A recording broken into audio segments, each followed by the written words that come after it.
Hi, welcome to the AggroCast. This is Ray. And this is David. And today we are talking about the ramp up for Comic-Con 2025. We are starting to see things trickle in for a bunch of the offsites, Hall H, as well as other panels. So yeah, we're just going to dive into the things that we've seen thus far. Part 2 will actually be next week. It will cover everything else that should have come out right before we head to Comic-Con. Yeah, probably everything that, because we're recording this about 2 weeks before Comic-Con. And while Ray's saying things are trickling out, we've been getting things throughout the entire month so far, but these are the big things that have been confirmed and set up, and we already have plans to go check a lot of these things out. You know, when we first looked, the things that were rolling in were the parties primarily, as they were generating a hype. A lot of people get excited for the parties.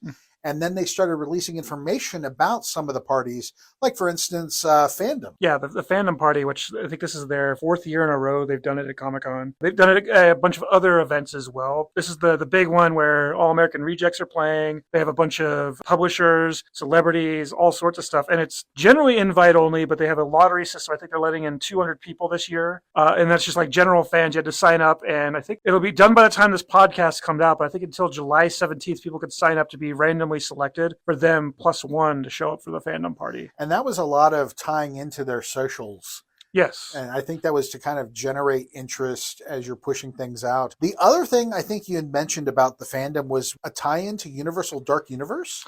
Yeah, so Universal Dark Universe and like their Epic Universe, they're one of the sponsors of the event. And to kind of build more hype, because that whole park just opened up a couple months ago back in May. It looks amazing. Yeah, I so want to go there and check everything else out there. But whole different podcast, yeah. though. But at the same time, not only are they sponsoring this party, they're going to be out there with their own panel talking about it all to get hype for it and everything. I think they might actually have a couple of the animatronics in the area, potentially, if I've heard some of the rumors correctly. Wow, that could be really cool. And here in Vegas, of course, we're super stoked because we've got the Universal experience that they're opening up. Yeah, the Horror Unleashed. And so we are huge Universal fans. We are huge fans of the Universal Horror Nights. Anytime we hear information about these things, we want to get dialed in. But yeah, going back to the party. So there's the Fandom party. There's the Mosh Isley. Yeah, it's like a emo Star Wars rave kind of mixture.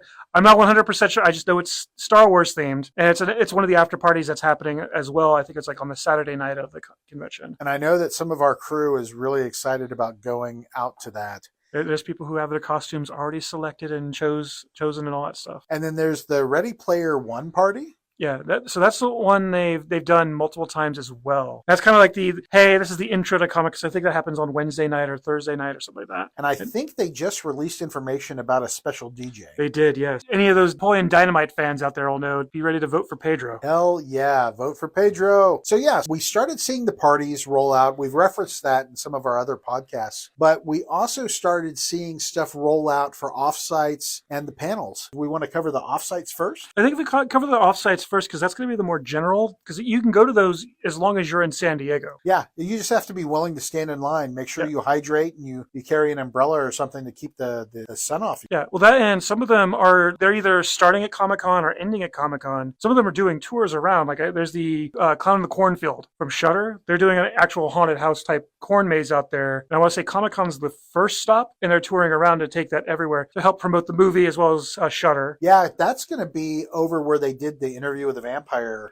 That, from what I've seen so far, yeah, that's what they're trying to set up for in that area. And that space is really cool. It is. It'll be interesting to see how they deck it out for that. Yep. We also have some information we heard about Old Spice. So there's some stuff we could talk about Old Spice. They're doing a tie-in with the new Superman movie, and can't say how they're bringing it down yet, but there's going to be a lot of sense that tie into Superman, and I'm pretty sure that's going to go around a little bit as well, kind of after the convention, to help promote the movie that's coming out as well. Yeah, that's going to be great to see, especially a tie-in with Old Spice of all things. Yeah, right. Exactly. The weirdest thing ever. The one that I think we are both super excited about, and I'm just going to jump because we're following a list.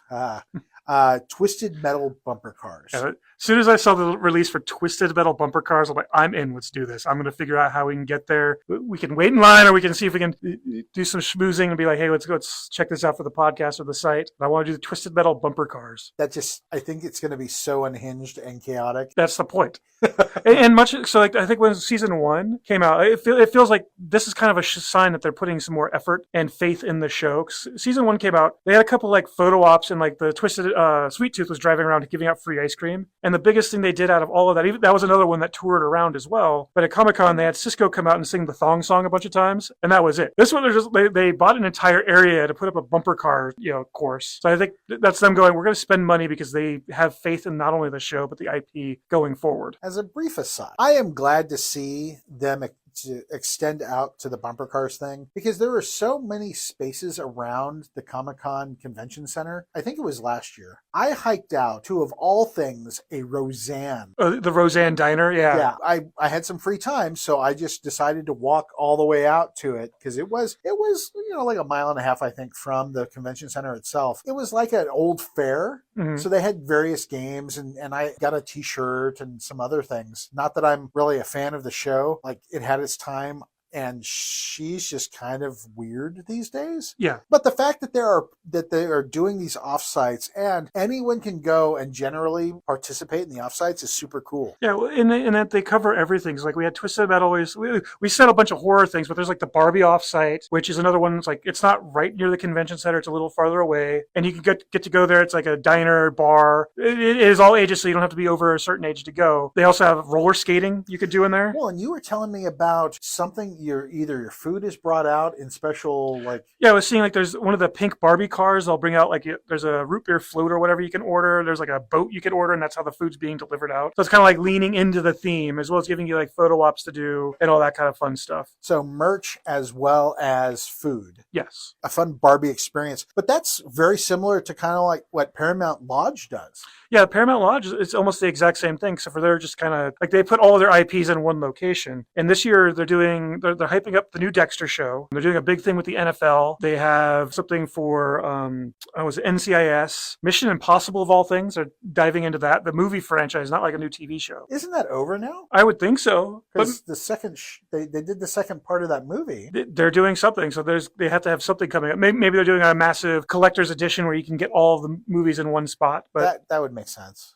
doing something like that. But it's a huge come out. There's going to be free drinks based on one of their IPs. There's going to be food. It's where we did the Ghost thing and we did the Ninja Turtles thing. Oh, one thing I am interested to see at the Paramount Lodge is Star Trek holodeck. I'm not sure if that's going to be like they just have an immersive experience to make it feel like you're on a holodeck, or if they're using technology to actually do it. Huh. The hype pictures that we've posted online make it look really cool, but at the same time, they look like they're generated to make it look cool and not indicative of what's actually going to be there. But another one of those, they have something for everybody, no matter if you're a horror fan, sci-fi fan, comedy, all that kind of stuff. Which, to continue with that, FX, Hulu, and ABC and all that stuff, they're kind of foregoing the way they would normally do it before, because a lot of their IPs, like Archer, What We Do in the Shadows, and I think The Bear is still running, but all those IPs are kind of like fizzling out, so they're making way for all the new ones that Disney just acquired. So King of the Hill's doing like a backyard barbecue out there. Aliens do like crashing a spaceship out there that's going to be like part of the set from the Alien Earth TV show. Abbott Elementary, which we talked about before, they're doing one of their block parties out there. Like last year they did the giant Ava Fest, which is a giant street carnival. This year they're kind of doing the same. And then Percy Jackson's having another offsite further down into the gas lamp, where I think you get chosen by a god, go through a few trials, and see if you're worthy or not. So it's a bunch of stuff to build into all the new TV shows that are coming out as well.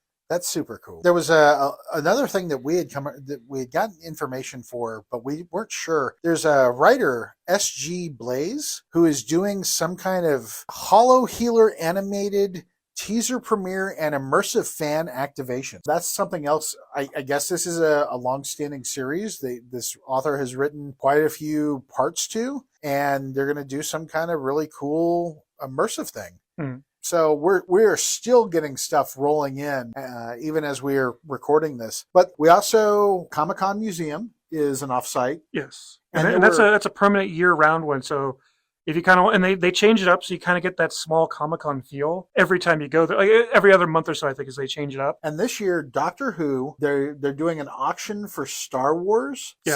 Some Rebel themed materials. There's a kawaii thing they have going on there, and then on top of it, it feels like it's also a children's museum kind of like mixed in. So like there's always little things to get people involved in crafting and costume making and other stuff kind of surrounding Comic-Con. So which, given the fact that one of the things that they're doing is luchadors, yes. I wonder if there's going to be like paper masks that you can color for kids. I pretty sure that if they're linking it in, because there was one year that the big thing was cardboard, and they had people building cardboard armor and statues, so you could do that there on site. But then they had like the professionals come in. Like there was a 7-foot tall cardboard Groot somebody made that looked almost like film accurate out of just random cardboard. So like there's always little things like that going down at the Comic-Con museum. And again, that's just, you got to be in San Diego, and it doesn't even have to be during the Comic-Con time. What is the parking lot outdoor area? Oh, the Petco Park area. So one of the things that I heard for Petco Park, so Magic the Gathering, a Hasbro product, is about to release, I think it's at the end of this year, Avatar: The Last Airbender as a set.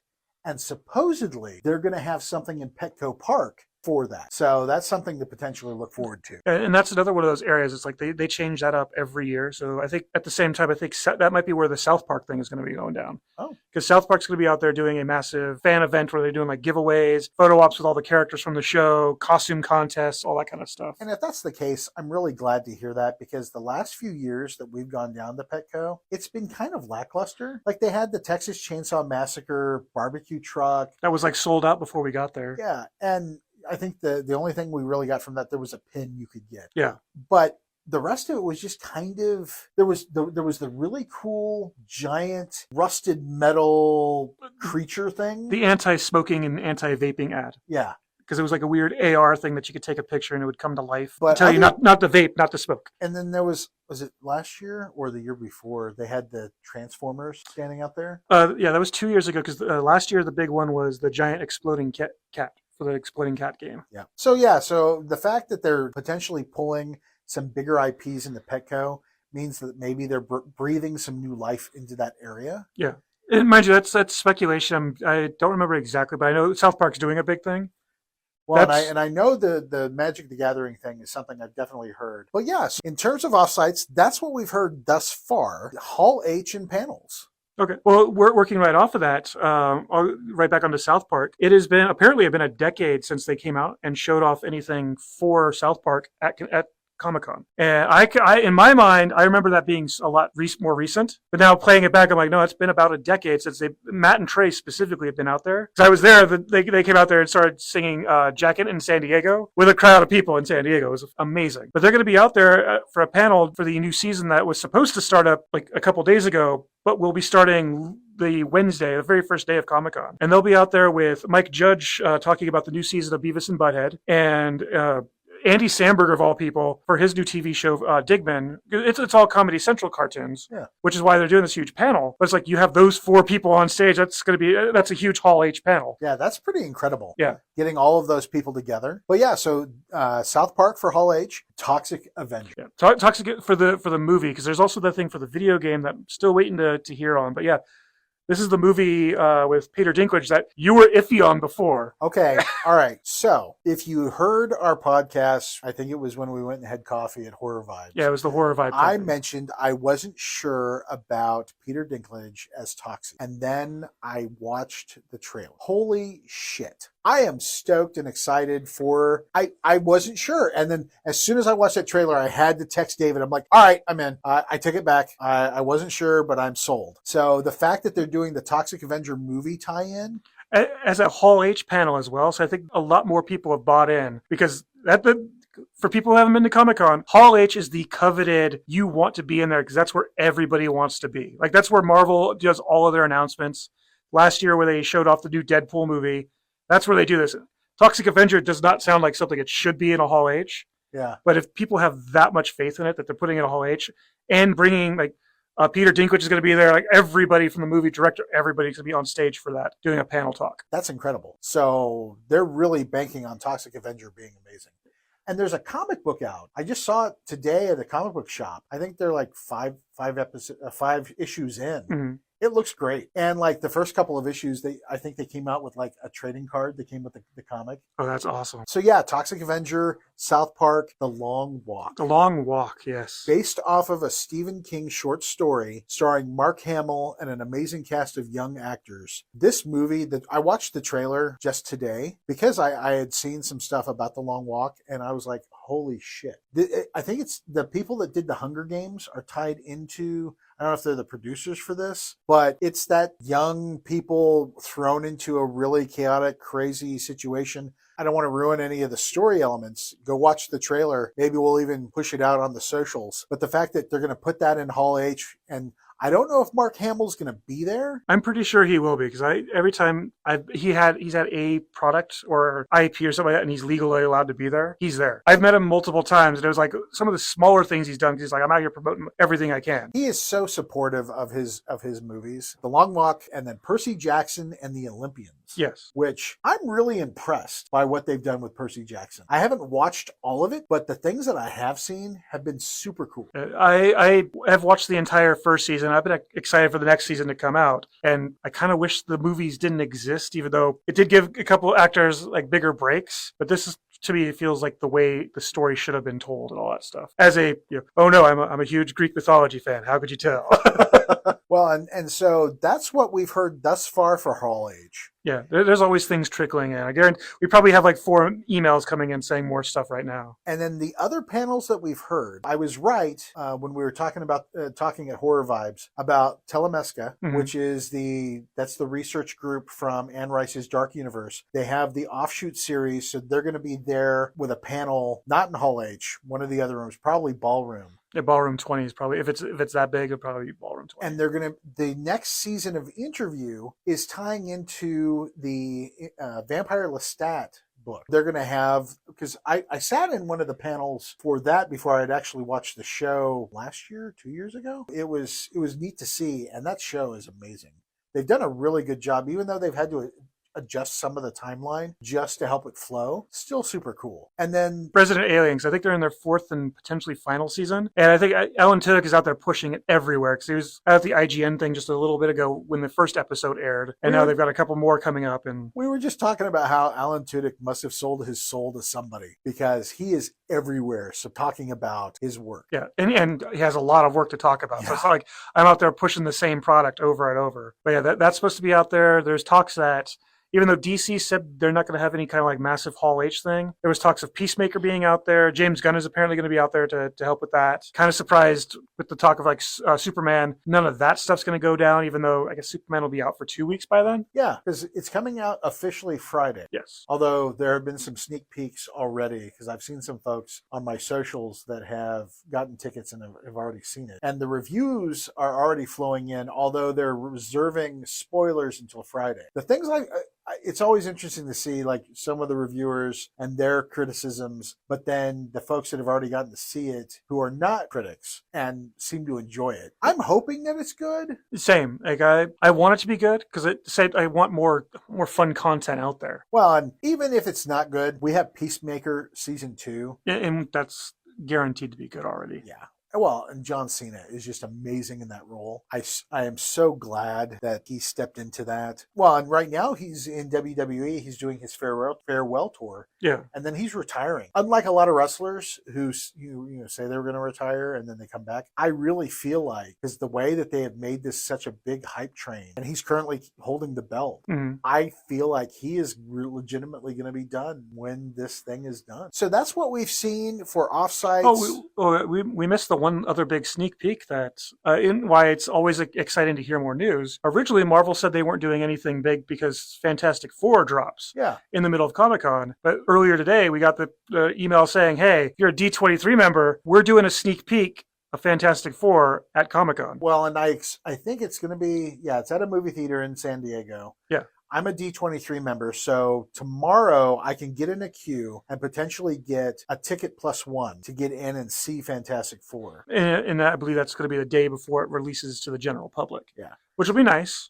Yeah, it'd be great to see it. I'm really hoping that they do a great job with the Fantastic Four. I personally love the Fantastic Four, although we've never really had a great visual on screen for them. All of the movies have been kind of mediocre. Yeah, they've outside of the most recent one before this one came out, they've been kind of good. Well, in the last one, there was a Doctor Doom actor who just passed. He was the one who was the Doctor Doom in the one that had Chris Evans as Human Torch. Okay. That Yeah. Doctor Doom died. He was great. The presentation of Doom was not that exciting, but he was a great actor. But the point of that is even though I get back to the Fantastic Four in the sneak peek, Marvel Studios has said they're not doing anything at Comic-Con, same as Disney, but they're always slipping things out there. So there's always so many things to find out, and this you don't have to have a Comic-Con badge to go to that. You just have to be a D23 member. Yep. So and it makes me wonder if they're doing that, if there's anything else that they're secretly going to pop up with. And that's the thing, since we're not seeing everything and it's just slowly kind of trickling in, there might be surprises right around the corner. There might be surprises that happen day of, and we'll never know. Because I think there was talk that Nathan Fillion's going to be out there specifically around the Green Lantern stuff, even though they haven't announced doing anything Green Lantern out there. Yeah, is that tied to the Superman movie, to his being in Peacemaker, or is that tied to the Green Lantern TV show that I think is going to show up on Max? Yeah. So there's a number of tie-ins potentially there for that character. Yeah, exactly. Or there was one year where they even stealth announced it at Comic-Con. They had it was the year it wasn't a big thing, but it was like the year the first Deadpool big video game came out. They had a bunch of banners out there and nobody knew what the hell it was. The day the panel happened, all of the banners dropped throughout San Diego, and that's when they made it known there's a Deadpool game coming. And then all of them got Deadpoolified or whatever. And it was absolutely hysterical to watch. But even being on site, nobody had a clue what these banners were for until the panel happened. Surprise. Exactly. Makes me wonder, because we also know that Deadpool Neil Patrick Harris voiced for the new VR video game that's coming up. Yeah, I have not seen anything more other than his announced. I haven't. I've seen a few things I can't talk about, but Right. I think they have stuff that's coming. Same thing with the new Invincible video game. They just started pushing a bunch of stuff, and it feels like they're amping up even more now that we're about a week or two out from Comic-Con, and Skybound is probably going to have some kind of big announcement. Because even as we're doing this podcast, they've only announced the Wednesday and Thursday panels for just general. Yeah, because we were sitting there starting to put together our preliminary schedule, and we're like, wow, so Thursday's pretty much front loaded already for us. Yeah, a lot of front load, but then the back end, we're like, okay, so there's going to be some surprises. Yeah. And of course, you've got some of the typical things that you see with Comic-Con, like Todd McFarlane yeah. is going to be out there signing autographs. That's a special ticketed. Did you sign in and look at the special? I've looked at some of the exclusive stuff. Nothing really sung to me. So Well, and Funko is always. yeah, Funko, Mattel, and then there's one other one that's always in there. And but that's one of those. If they didn't do it this way, there'd be a 48-hour line to get to their booth because everybody wants every little exclusive they bring. But the thing I think is really funny is every time I've seen the Funko stuff, when we're walking past their booths, Mm-hmm. it's some guy with like 6 stuffed bags full of Funko. Yeah. And it's like, okay. And some of these people, multiple years, they get Funko. And I'm like, how the hell are you knocking that? There's ways to do it. There's shady ways, but there's ways to do it. I didn't see anything for Loungefly this year. Usually that's lumped into Funko now. Oh, okay. I don't think they've announced any exclusive Loungefly bags, Yeah. which is probably why there's no exclusive portal for it. So it's probably going to be lumped into the Funkos. Even when you do, in the past when we got the one for Loungefly or whatever, I still could have picked up any of the Funkos. So it's always changing. It's always mutable. Out of all of the years I've gone, I've only ever gotten one exclusive, and it was something I couldn't pick up because we were doing something at the time.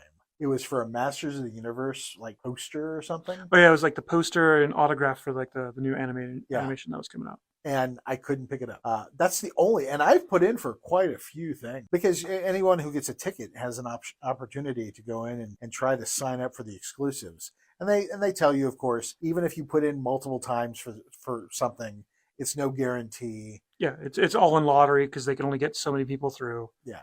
And even in my, I think I did the Loungefly one year, and that was because I dropped 24 of my tickets into the Loungefly to see if I can get it, and I got one option to buy out of that. And then outside of that, I think there was the year when Hot Fuzz came out, and Nick Frost and Simon Pegg were out there autographing the exclusive Comic-Con covers for it. I got an exclusive for that, which was cool, but that was also before they started doing it online. It was literally, you walk up, pull a ticket out of the bag. If it's green, you get to go. If it's red, get back in line. Oh, wow. Yeah. That's super fun. Yeah. The other thing I saw today was on the scheduler for Thursday, all the gaming stuff.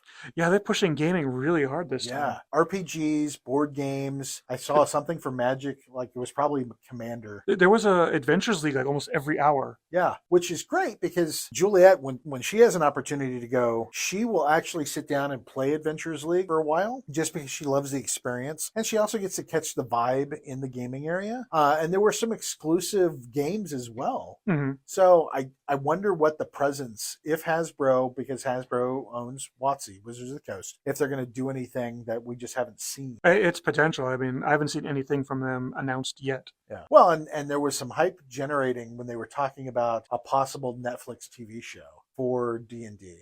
So they have not done a lot of that production yet, but it's something on the horizon. So looking at what we've seen thus far and possibly projecting, this is not any spoilers or any kind of gospel, what would you want to see in the next week come out? Well, as we were talking earlier, I think one thing I want to see is from Amazon. They haven't mentioned anything about the Boys or Gen V, and Boys just wrapped filming. Gen V's coming out like a month after. I kind of want to see something like that, because getting introduced to the TV show for the first time at Comic-Con was amazing. I'd love to see their farewell tour start at Comic-Con as well. What else was there? There was another Amazon thing that cropped up not too long ago. Well, and you were talking about Invincible. Yeah, Invincible, that's the other one, yeah. Seeing something from that come up, I mean, I think they've just finished their third season, and I'm not sure how much they're going to put into that. But at the same time, I haven't heard anything from Amazon on any of their stuff. So I'm assuming they might put something out there. But that's another one of those companies that said, we're not going to Comic-Con this year. And some of these companies, they say they're not, and then, of course, they surprise us. Yeah. If I were to project anything, so generally there is some kind of booth in the vendor hall for Star Wars. Mm-hmm. And often they display costumes from whatever TV show or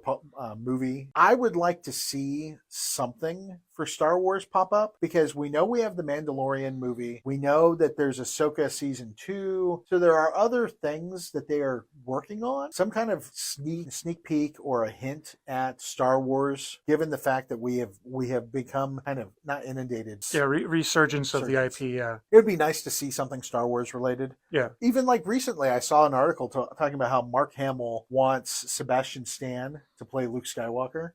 I could see that. Like I've seen all those digital video pictures where it's like you don't even have to enhance anything. Sebastian Stan just looks like him as a young person. Yeah, and it would be great. Other than that, well, I know some of the other things I've seen, and it's some of the stuff I've seen from like other, like the Anime Con that just recently happened, or some of the other video game stuff. And I think Marvel Rivals is going to have a big thing out there. They're going to have a panel and I think potentially a booth. And Silent Hill weird symbol F. I don't even know how to pronounce it. Silent Hill F.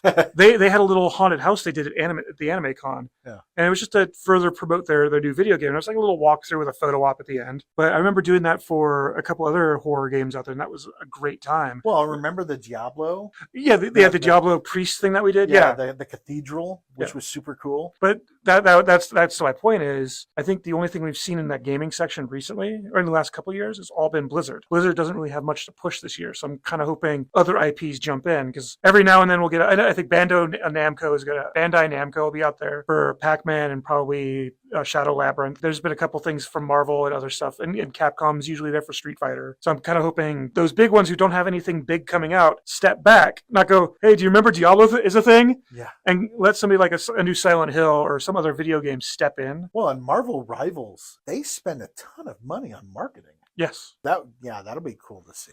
Well, they've already announced they have a panel. It's one of the smaller panels, and that they're doing a gaming tournament. And I don't know if that's going to be in the area where they normally do Nintendo or like the pinball area, but they've talked about doing a massive tournament down there to further hype up Marvel Rivals. So the vendor hall should have some really interesting tie-ins as well. Oh, they usually do, yes. And of course, all the statuary and the art and the prints. Mm-hmm.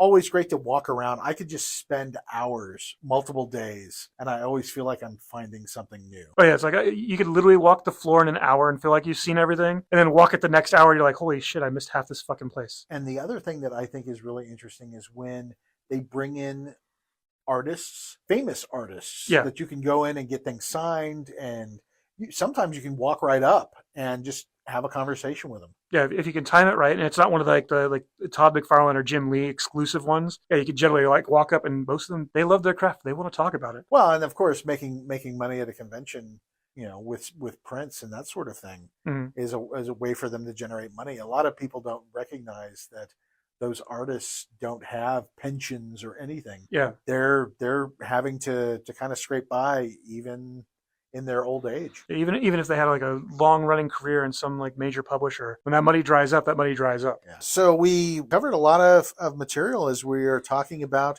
the first round of information for San Diego Comic-Con 2025. And like David had mentioned earlier, we probably have emails in our box right now as things are starting to come out. So part 2, we will record next week as we start signing up for more things. We start getting more invitations to step in as press to review some things. I know there's some interviewing potentials coming up. A lot of things to see, a lot of things to look forward to. Let us know in the comments below, wherever you're listening to us, what you want to hear more about or things that you're looking forward to seeing if you're going to Comic-Con this year.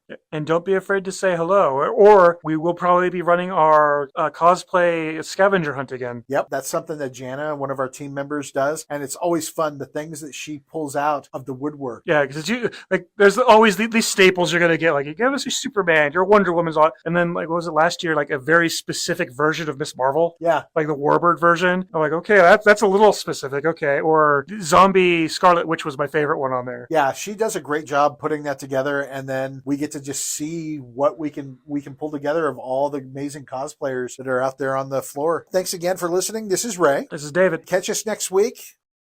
Thank you for listening to the AggroCast Resurrected, the official podcast of AggroGamer. For more gaming news and reviews, please check us out at AggroGamer.com. If you enjoyed today's content, follow and subscribe to get notifications of our next episodes. If we get 100 Patreons, David gets a pedicure. That's a And I got diabetic feet. Ooh. Damn.